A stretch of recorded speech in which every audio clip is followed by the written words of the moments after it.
Friends, a warm welcome back to episode 3 of Everything Abroad and to our channel. And I say our because behind the audios and the videos, my wife and our lovely daughters are doing the work with me. So let me start by grounding us again. Our first 2 episodes did well, and this is not because they were polished, but because they were honest. And I want to say this with a lot of humility. Your support, the messages, and even the disagreements, I see them, I see you, and I hear you. And I don't take any of it for granted. Now, I also noticed something important. Some people felt a bit encouraged, and some felt uncomfortable. And some people thought we are trying to discourage people from moving abroad or to America. Well, friends, that was never the goal. These channels exist for a reason. And our reason is very simple: to slow people down and not to shut your doors, to help you understand the systems you are stepping into before emotions make the decision for you. And so today, I want to be very specific. In this episode, I am going to do at least 4 things which I feel are important. First, I will explain which category of people America actually works best for. And that is according to me, in my own view, because I have lived in Kenya and I have lived in the US. And I will not reason with any kind of emotion or spirituality, but just my understanding of the structures in the US. Secondly, I will walk you through the student, or commonly known as the F1 pathway. I will not do the regular steps, which you can find on their website, but as a real system with its expectations. Thirdly, and this is where people will get shocked, I will explain how students secure scholarships and graduate assistantships while still in Kenya, sometimes covering the entire tuition, or what we commonly refer as fee back at home, and paying their living stipend, or what we know as upkeep. And finally, I will explain why you do not need an agent or agency. And friends, I know this is gonna be fire. This is controversial. That's why I'm smiling. But I will explain to you and how agents often quietly work against your best outcome. Dear friends, this is not light content to me. This is not motivational. I feel it is informational, and it may challenge the assumptions that you've carried for years. So let us get started. So first things first, I always like starting my conversations by beginning by the word. Let's be honest about who this conversation is for. I am speaking primarily to young people. And by young people, I mean usually around or under 20, 25 years. So who are these people? These are recent high school graduates or university graduates, or people who are not married or do not have children, or people who are still figuring things out. And let me say this a bit carefully. This is not about knowledge or intelligence or about your word, but this is about how systems are designed. America is not designed around fairness, and that is my own opinion. I understand and I feel that it is designed around risk management. And when the system looks at a young applicant, for me, I believe it sees flexibility. Because a young person can relocate without breaking a family structure. A young person can accept entry-level income without collapse. A young person can change direction without social penalty, and can struggle briefly here and there and still recover. That's not an insult. That's why the system absorbs young people more easily. Now, let's try to do some contrast with some people who are more older, married, with dependents, and stable back at home. These are people, the pressure is heavier on them. The margin for doing error is smaller. So I get a lot of questions. Most people want to know, Bro, I can't afford to do a mistake. Now, this is you. Those people who say, I can't afford to do a mistake. And every wrong move will cost them more. This is why, in my understanding, timing matters more than motivation. Again, in my understanding on this matters relocation and moving to the US, I believe timing matters more than motivation. America normalizes early struggle, but prolonged instability is brutal. Young people survive the early phases better because they are not carrying the full weight of life. So when people ask, does America work? For me, I feel the real question is, for who and at what stage?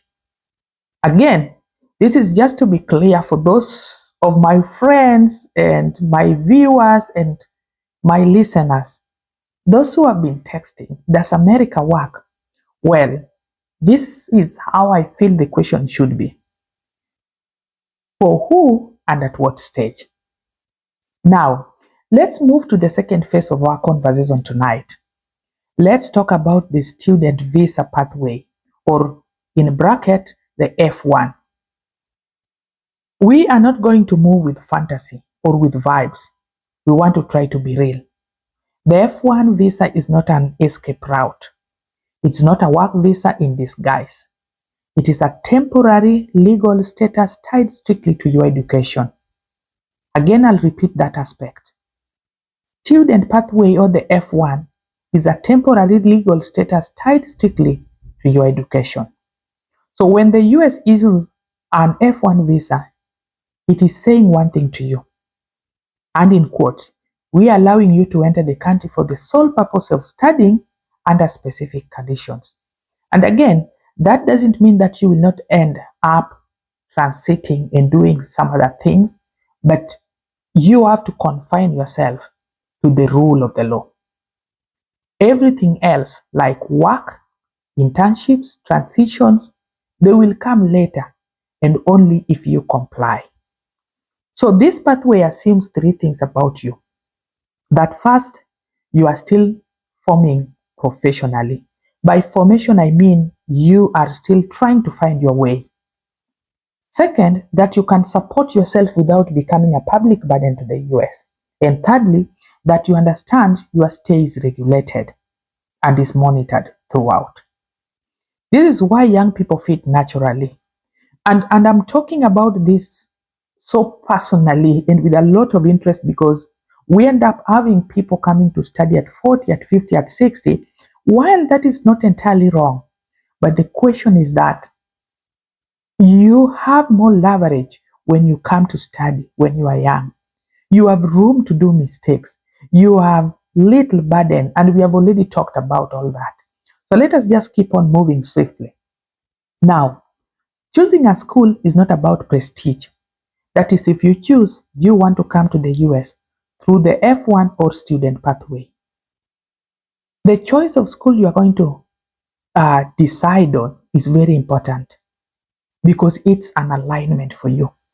A school is not just a place you're coming to study, but it is your legal sponsor, because this is not just the way you can come from your village to the University of Nairobi because you are a citizen of Kenya. You are in another place, a place that refers to you as an alien or non-immigrant. So a school is very important. It is your legal sponsor. It controls basically everything, your documents, your compliance, your flexibility. And many people chase names and ignore structure. And by names, I mean many people chase big name schools, like the federal universities, and they end up suffering quietly. A reasonably priced, accredited institution that understands international students' needs and will often end up serving you even better than a famous name that drains you financially and emotionally. This is not something agents, especially if you choose to use agents and agencies, will emphasize on. And that's because they don't benefit when you choose modestly. Now, I'm going to talk about something tied to school because I know the questions lingering in your minds right now. That is a lot of information to unpack. Now, If you talk about school, where are we going to get the school fee? Because you've all heard of the famous bank statements. Well, this is even where it gets even better for you. This is good news. It's actually great news. So I want to talk about scholarships and graduate assistantships, or sometimes one means the other. Now listen carefully, especially if you have interest to come and study or move or relocate to the US through a student pathway. Because this is where many people, in my opinion, realize that they were misinformed. You do not need to be in the United States to secure funding. Again, you do not need to be in the United States to secure funding. In most cases, most students coming from Africa or Asia or other parts, third world countries, come and study in the US fully funded by the university, and they get their upkeep from the same university. So this is an encouragement and good news for recent graduates. And please note, in my opinion, I don't think you need an agent or agency to access scholarships or assistantships. Once you apply to a school and receive admission, many universities allow you to apply for graduate assistantships or even internship scholarships while you are still in your home country, and in this case, Kenya. So what does this graduate assistantship or scholarship look like? What does it entail? Please note, this is not a charity. It is work.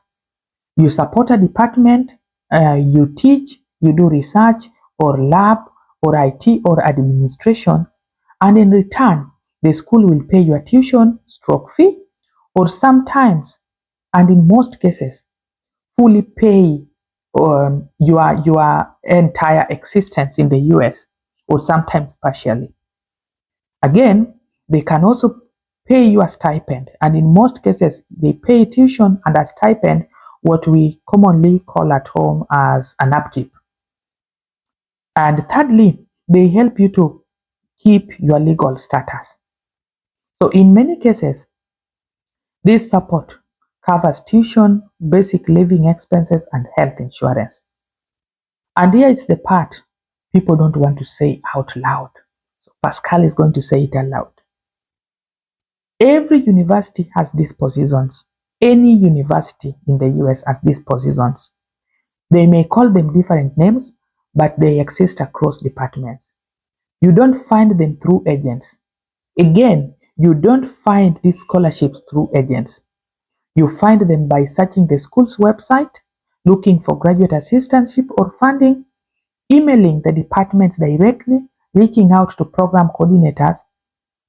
And all of this entire process takes effort, but it gives you leverage. Agents are rarely incentivized to help you reduce your cost.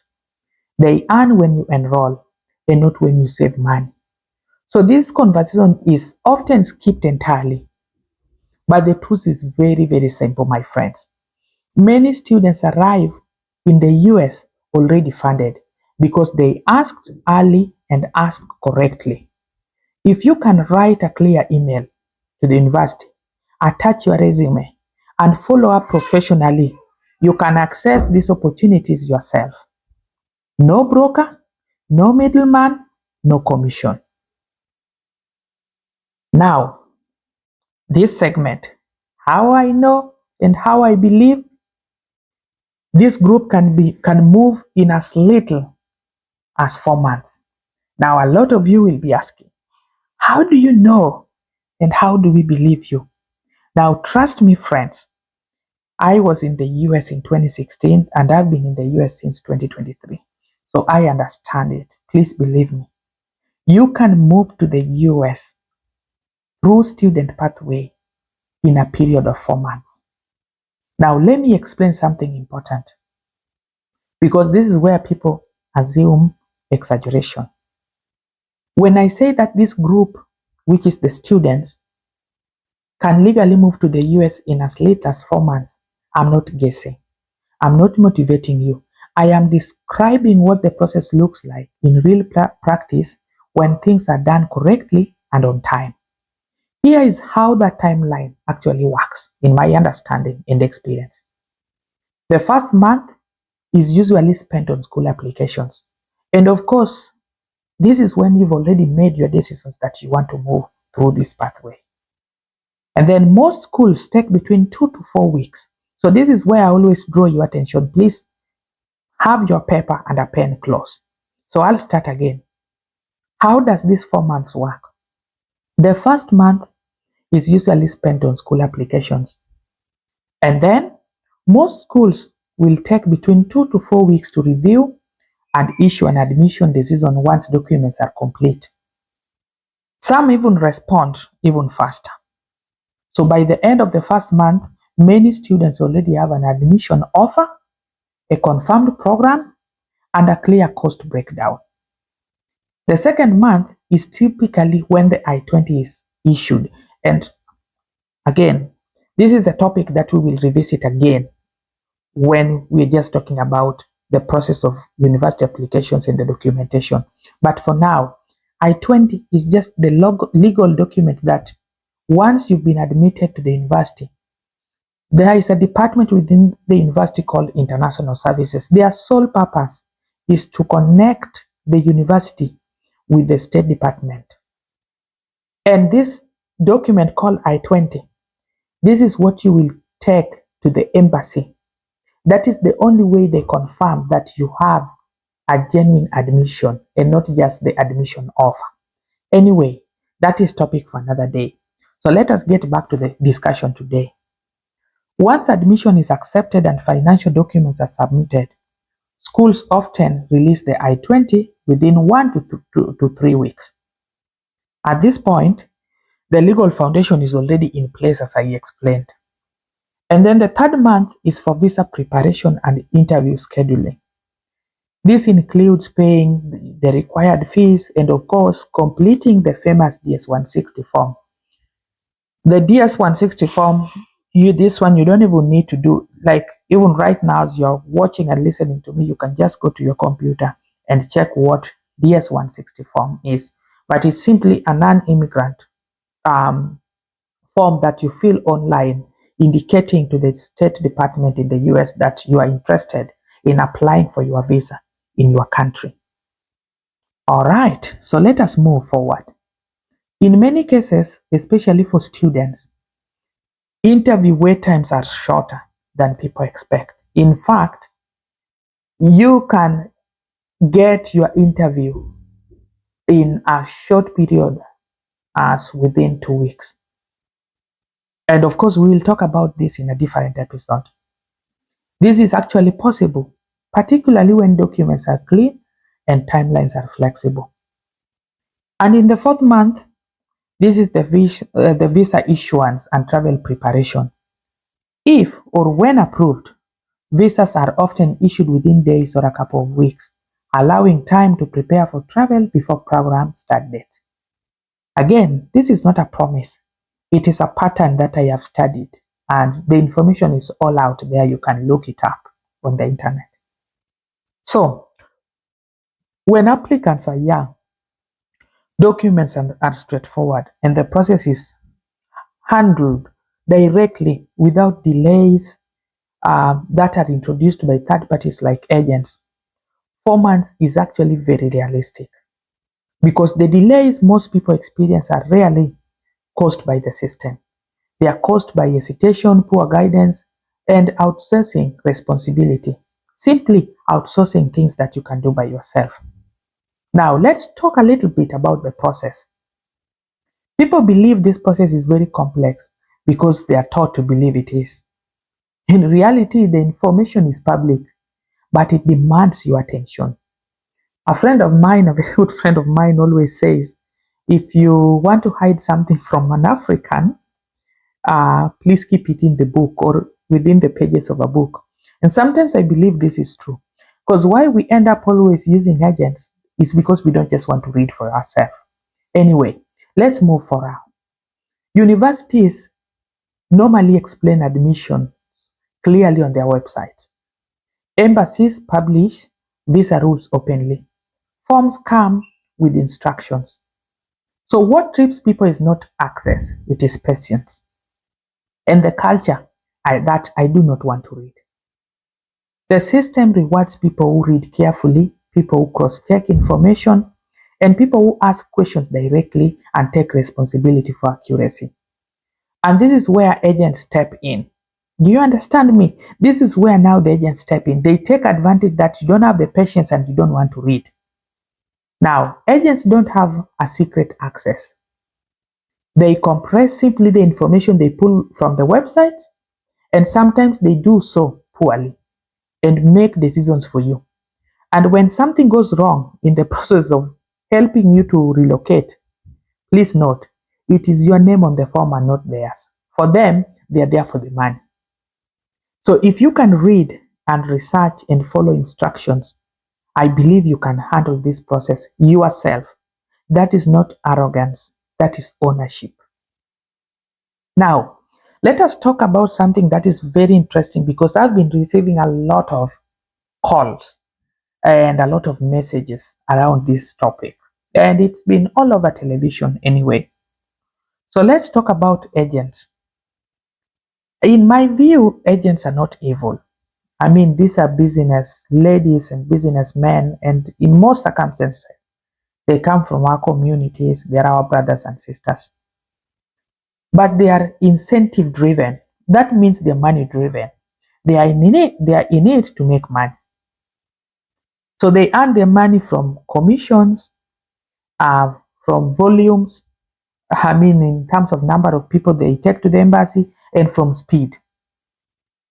And this is not fit for everyone. Please note, most agents are paid to move you somewhere and not to move you well. This is a phrase I learned from a friend of mine, and you can memorize it and always use it to encourage yourself. That agents are paid to move you somewhere and not to move you well. But my desire for you, especially a young person, is that I want you to move to America in the right way. Please note that embassies do not consult agents. That I am 100% sure and certain about, especially the American embassy. Embassies do not consult agents. Universities do not give them influence, and visa officers do not trust third parties. So when an agent tells you, we are going to help you get your visa, for me, what they really mean is we will help you to submit the forms. Do you get it? That you're going to pay $1,000 or $1,500, like $250,000, just for someone to submit the forms that you'd rather do at your home. So in many cases, they will introduce inconsistent narratives, poor school choices, overstated intentions, which eventually will quietly damage credibility. This is the one hard truth that I have learned. I know that you care about your future more than any agent will ever. I believe that you care about your future more than an agent will ever be. So that said, let us now go into why I believe this category America works for or in favor. Let me be clear again. Young students are not the only people who succeed in America, because I know people are going to take this the other way. Young people are not the only people who succeed in America. Highly specialized professionals, like you've heard of the advanced nurses, healthcare specialists, top tier technologists, also do very well. But those are skill scarcity pathways, not formation pathways. Again, please note, these are skill scarcity pathways and not formation pathways. They require depth, credentials, and experience, and they deserve a separate episode just on its own. So we will talk about this along the way. The day is still young. So this episode is just for the people who are still within their formation age. So if you are young, unattached, adaptable, and willing to learn, the US education system can shape you powerfully, but only if you enter with your eyes open and fully informed. Now, I don't know how many minutes it's been. I don't want to tire you, but I want to thank you for taking time to join us tonight. And before you go ahead and ask me, how fast can I leave or move? These are the questions I want you to ask yourself. What stage of life am I in? What does this system expect from someone like me? Am I willing to take responsibility for the process instead of wasting money in agencies and paying agents? Please, I always like to say, migration or simply migration is not faith alone. It is structure, it is timing, and it is alignment. In our next episode, we'll talk about many more things. I intend to bring to you high skill pathways. I intend to hold interviews with the people who are in those high skill pathways, and with colleagues and with friends, and just overall anyone who can be able to help and impart us with knowledge. Now, until then, I want you to read carefully, move intentionally, and don't outsource thinking.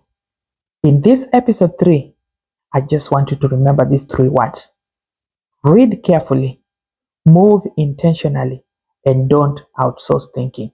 Thank you all. This is Pascal Aquila Show, Everything Abroad.